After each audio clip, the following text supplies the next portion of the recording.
Roast press box office நேயர்களுக்கு அன்பு வணக்கம். நிகழ்ச்சிகளை பொறுத்த முன்னாடி லைக், ஷேர், சப்ஸ்கிரைப் பண்ணுங்க. வாங்க நிகழ்ச்சிக்குள்ள போலாம்.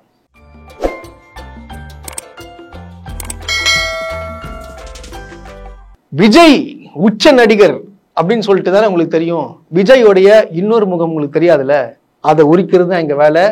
சினிமா இண்டஸ்ட்ரியில அவர் என்னென்னலாம் இப்ப பண்ணிட்டு இருக்காருன்றது நாங்க சொல்ல போறோம். ஆக்சுவலா பாத்தீங்கன்னா உங்களுக்கு எல்லாருக்குமே தெரியும், விஜயோடைய கடைசி படம் ஜனநாயகன்.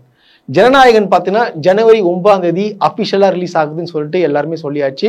ஸோ வந்து பொங்கல் ரிலீஸில் அப்படியே பார்த்தீங்கன்னா ஜனவரி, பிப்ரவரி, மார்ச், ஏப்ரல், ஸோ 4 மாதங்கள் ஓட்டி இதை வந்து கேம்பெயினாக வந்து செட் பண்ணலாம் அப்படின்னு சொல்லிட்டு பயங்கரமான மாஸ்டர் பிளான் போட்டு ஒர்க் பண்ணிட்டு இருக்கிறாங்க. ஸோ அந்த சமயத்தில் தான் பார்த்தீங்கன்னா சிவகார்த்திகேயன் நடித்த பராசக்தியும் ரிலீஸ் ஆகுதுன்னு சொல்லிட்டு சொல்லியிருக்கிறாங்க. அதாவது டான் பிக்சர்ஸ் வந்து சொல்லியிருக்கிறாங்க. ஸோ வந்து என்ன ஆகுதுன்னு பார்த்தீங்கன்னா, நீங்கள் வந்து அதாவது எப்படி வந்து இவர் ரிலீஸ் பண்ணலாம், எப்படி ரிலீஸ் பண்ணக்கூடாது, நான் தானே ரிலீஸ் பண்ணுறேன், எப்படி திடீர்னு வந்து ரிலீஸ் பண்ணுறான்னு சொல்லிட்டு விஜய் என்ன பண்ணுறான்னு பார்த்தீங்கன்னா, அவங்க ஓனரான பிஜேபி கிட்ட போய் சொல்லி டான் பிக்சர்ஸ் வீட்டில் போயிட்டு ஈடி ரைடு விடுறாங்க. நான் கேட்குறேன், அதாவது பராசக்தி ரிலீஸ் ஆக போகுதுன்னு சொல்லி அடுத்த 2வது நாட்களில் டான் பிக்சர்ஸ் அவர் வீட்டில் போயிட்டு வந்து நீங்கள் வந்து ரைடு விடுறீங்கன்னா அது எப்படி ஏற்றுக்க முடியாது? அப்போ என்ன காரணம், என்ன அஜெண்டா அவங்களுது? இதானே விஜய் போயிட்டு காலில் வந்து கேட்டுருப்பாரு போல, ஐயா இந்த மாதிரி வந்து நீங்க சொல்லிதான் நான் அரசியலுக்கு வந்தேன், இந்த மாதிரி என் படத்தை ரிலீஸ் பண்ண போறேன், அவங்களும் ரிலீஸ் பண்றேன்னு சொல்றாங்க, இது என்னங்க இதுன்னு சொல்லிட்டு இடி ரைடு விட்டு அவனை மிரட்டின்னு இருக்காங்க. இது ஒரு நல்ல நடிகன் பண்ற அழகா, ஒரு உச்ச நடிகர் பண்ற அழகா? ஏங்க படம்னா எல்லா படமும் ரிலீஸ் ஆகணுங்க. பொங்கல்ல வந்து ஒரே ஒரு படம் ரிலீஸ் ஆனா பார்க்க மாட்டாங்க. அது பொங்கல்னா பாத்தீங்கன்னா கண்டிப்பா ஒரு 4-5 படமாச்சும் ரிலீஸ் ஆகணும். அது என்ன உங்க படம் மட்டும்தான் ரிலீஸ் ஆகணும்னு சொன்னா அது எப்படி இது ஏத்துக்க முடியாது? அப்ப பாத்துங்க, விஜய் வந்து நான் சொன்னா வந்து இப்ப என்ன சொல்லுவாங்க, எல்லாம் திட்டுவீங்க, நீங்களே கொஞ்சம் சிந்திங்க. அதாவது பராசக்தி ரிலீஸ்ன்னு சொன்ன அடுத்த 2வது நாட்கள்ல எப்படி வந்து ஈடி ரைடு அங்க போகுது, இதெல்லாம் சிந்திக்கணும். இதெல்லாம் இது பண்ற வேலையா? போட்டின்றது இருக்கணுங்க. சினிமா இண்டஸ்ட்ரியில பார்த்தா போட்டி இருக்கணும், அது வளரக்கூடாது, அவனை தடுக்கணும் அப்படின்னு சொல்லிட்டு இந்த அளவுக்கு கீழ்த்தரமா இறங்குறதுலாம் இது எப்படி ஏத்துக்க முடியும்? இது மட்டும் கிடையாது, இன்னொரு விஷயம் நான் சொல்றேன் கேளுங்க. இவர் விஷ்ணுன்ற ஒரு படம் வந்து நடிச்சார், ஞாபகம் இருக்குங்களாங்க? எல்லாருக்குமே தெரியும் விஷ்ணு. அதாவது வெளி ப்ரொடக்ஷன்ல இருந்து முதல் தடவை வந்து ப்ரொடியூஸ் பண்ணி எடுக்கிறாங்க. அப்பெல்லாம் பார்த்தீங்கன்னா அவங்க சோபனா, அவங்க அப்பா விஜய் எல்லாம் போயிட்டு கேட்டு இந்த மாதிரி எனக்கு ஒரு படம் வந்து சான்ஸ் கொடுங்கன்னு சொல்லிட்டு கேட்டு அவர் ப்ரொடியூஸ் பண்ணி படம் வந்து ஹிட் ஆகுது. அடுத்த கொஞ்ச நாள்ல பாத்தீங்கன்னா அந்த ப்ரொடியூசர் வந்து போயிட்டு அவங்க கேட்கறாங்க, நம்ம படம் ஒரு கமிட் பண்ணி தரேன்னு சொன்னீங்களேங்க, எப்போ பண்ணலான்னு கேட்டதுக்கு இழுத்தடிச்சிட்டு இருக்காங்க. இழுத்தடிச்சு என்ன பண்றாங்கன்னு பாத்தீங்கன்னா, இல்ல நீங்க வந்து சுஷ்மிதா சென்னை கொண்டு வாங்க, ஐஸ்வர்யா ராயை கொண்டு வாங்க, ஏஆர் ரஹ்மானை கொண்டு வாங்க, பையன் படத்துல யாருன்னா பெரிய எல்லாம் உலக அழகிகளை கூட்டின்னு வந்து நடிக்க வைங்க. ஸோ இந்த மாதிரி சொல்லி என்ன ஆகுதுன்னு பார்த்தோன்னா படம் வந்து தள்ளி போட்டுட்டு இருக்காங்க. கடைசி வரைக்கும் அவர்கிட்ட இருந்து வாங்கின அட்வான்ஸை திருப்பி கொடுக்காம அந்த ப்ரொடியூசரை இழுத்தாச்சுட்டு இருக்கீங்க. இது நான் சொல்ல, அவரே கொடுத்துருக்காரு பாருங்க ஸ்டேட்மெண்ட். நீங்க இந்த வீடியோ பாருங்க. சார் எவ்வளவு சீக்கிரம் பண்ணி கொடுங்க, ஒரு படம் பண்ணி கொடுங்க அப்படின்னு சொன்னாரு. அதுக்கு வந்து சோபாமா என்ன தெரியுமா சொன்னாங்க, அண்ணே இந்த மாதிரி விஷ்ணுன்ற ஒரு படத்தை எடுத்து என்னுடைய பையனுக்கு ஒரு பெரிய வாழ்க்கை தேடிட்டீங்க, இந்த நன்றியை நாங்க மறப்போமான சத்தியமான வார்த்தை, எந்த கோயில் வேணா நாங்க வந்து சத்தியம் பண்றேன், இப்படி ஒரு வார்த்தையை சோபாமா தன் வாயால சொன்னாங்க. அந்த இடத்துல எஸ் ஏ சந்திரசேகர் சார் இருக்காரு, விஜயும் இருக்காரு. இப்படி 3 பேர் கை நீட்டி பணத்தை வாங்கிட்டு 10 வருஷமா எங்களை அழைச்சி வச்சாங்க. இந்த தரேன் அந்த தரேன் ஐஸ்வர்யா ராயை கூட்டிட்டு வாங்க, இன்னும் யார் உலக அழகி யார் இருக்காங்களோ சுஷ்மிதா சென்னு ஒரு பொம்பளை இருக்கா, அவளை கூட்டிட்டு வாங்க, நடிக்க வைங்க, அவரோட நடிச்சா பரவாயில்ல, ஏஆர் ரஹ்மான் மியூசிக் போட்டா பரவாயில்ல, இப்படி அப்படின்னு சொல்லி அலக்கழிச்சுட்டே போறேன். விஷ்ணு ப்ரொடியூசர் நான் தான். இன்னைக்கு நான் இந்த ஸ்டேட்மெண்ட் கொடுக்குறேன். இல்ல இந்த ஸ்டேட்மெண்ட்ல ஏதாவது முரண்பாடு இருந்தா எஸ்சிசி சாரோ இல்ல வந்து சோபாமாவோ இல்ல விஜயோ இதுக்கு மறுப்பு தெரிவிக்கும், ஓப்பனாவே மறுப்பு தெரிவிக்கலாம். பாத்தீங்களா, இதுதான் இவர் தெளிவா என்ன சொல்றாரு. அதுக்கப்புறம் ஒரு ஸ்டேட்மெண்ட் ஒன்று பக்கா வைக்கிறார். நான் சொல்றது பொய்யா இல்ல வந்து நான் தவறா ஏதாச்சும் பேசியிருந்தேன்னா நீங்க தைரியமா சோபனா அவர்களையும் கேட்டுக்கிறேன், சந்திரசேகர் அவர்களுக்கு கேட்டுக்கிறேன், விஜய் அவர்களுக்கு நீங்க என் மேல வந்து வழக்கு தொட்டுருங்க அப்படின்னு சொல்லிட்டு டைரக்ட் ஸ்டேட்மெண்ட் கொடுக்குறாரு. யாரு? விஜயை வச்சு ப்ரொடியூஸ் பண்ண ஒரு ப்ரொடியூசர் அவர் விஷ்ணுன்ற ஒரு படத்து மூலியமா கொண்டு வந்து அந்த படத்தை வந்து ஹிட் பண்ணி விடுறாங்க. இதெல்லாம் வந்து எப்படி நடந்துச்சு? இது நல்லவர்கள் பண்ற வேலையா? நீங்களே பார்த்திருப்பீங்களா, இந்த தமிழன் படத்துல பாத்தீங்கன்னா பிரியங்கா சோப்ரா நடிச்சிருப்பாங்க. அவர் சொன்னது கரெக்டு தானே.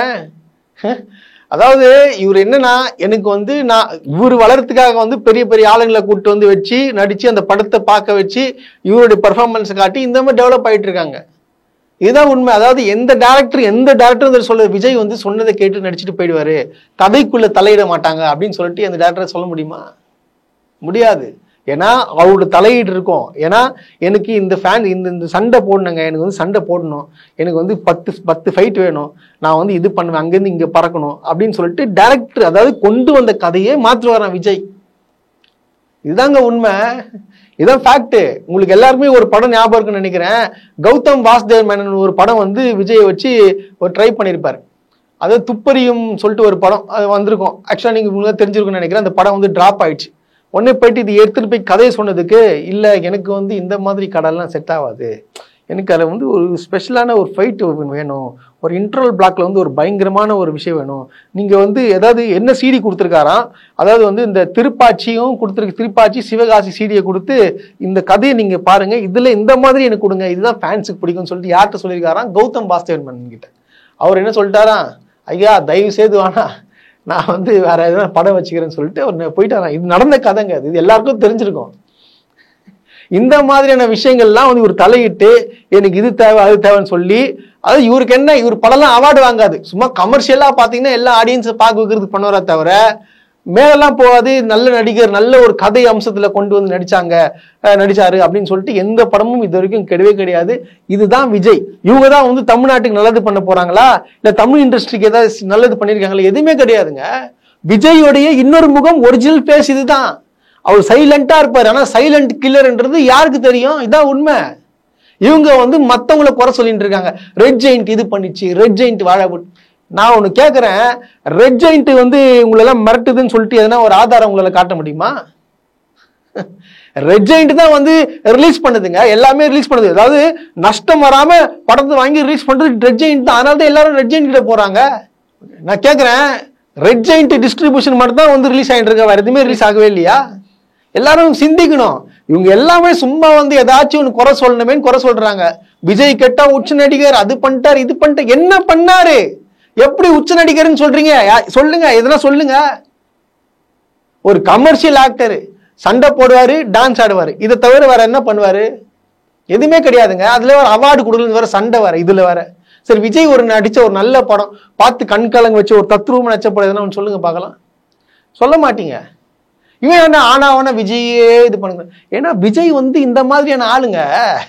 விஜய் வந்து நல்லவர் இல்ல, நான் ஓப்பனா சொல்றேன், நான் சொல்லல, நிறைய பேர் சொல்றாங்க.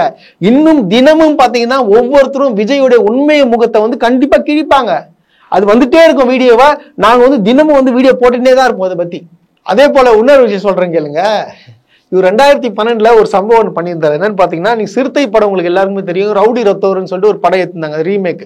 அதுல அக்ஷய்குமார் ஹீரோன்னு வச்சிருப்பாரு. அதுல ஒரு பாட்டுல பாத்தீங்கன்னா திடீர்னு பாத்தீங்கன்னா நம்ம வந்துருவாரு, உச்ச நடிகர் வந்துருவாரு. வந்து பாத்தீங்கன்னா ஒரு ஸ்டெப் ஒன்று போடுவாரு. உடனே வந்து அக்ஷய்குமார் சொல்லுவாரு, ஹே சூப்பர் ஸ்டார் விஜய், என்ன வந்துட்டீங்களா? புரிதுங்களா? அப்ப 2012 இவர் சூப்பர் ஸ்டார்னு சொல்லி வச்சிருக்காங்க. இதெல்லாம் எப்படி? இது சொந்தமா வாங்கணும், அதாவது சொந்தமா வாங்கணும். இந்த மாதிரி எல்லாம் பணம் இந்த மாதிரி தான் கலாய்ப்பாங்க உங்களை. சூப்பர் ஸ்டார்னு ஒருத்தர் இருக்காரு, அது என்ன நீங்க சூப்பர் ஸ்டார்? என்ன சூப்பர் ஸ்டார் நீங்க? இந்த மாதிரினா இதுதாங்க விஜய். மற்றவங்க பதவியை வந்து புடுங்கிறது தான் விஜய்.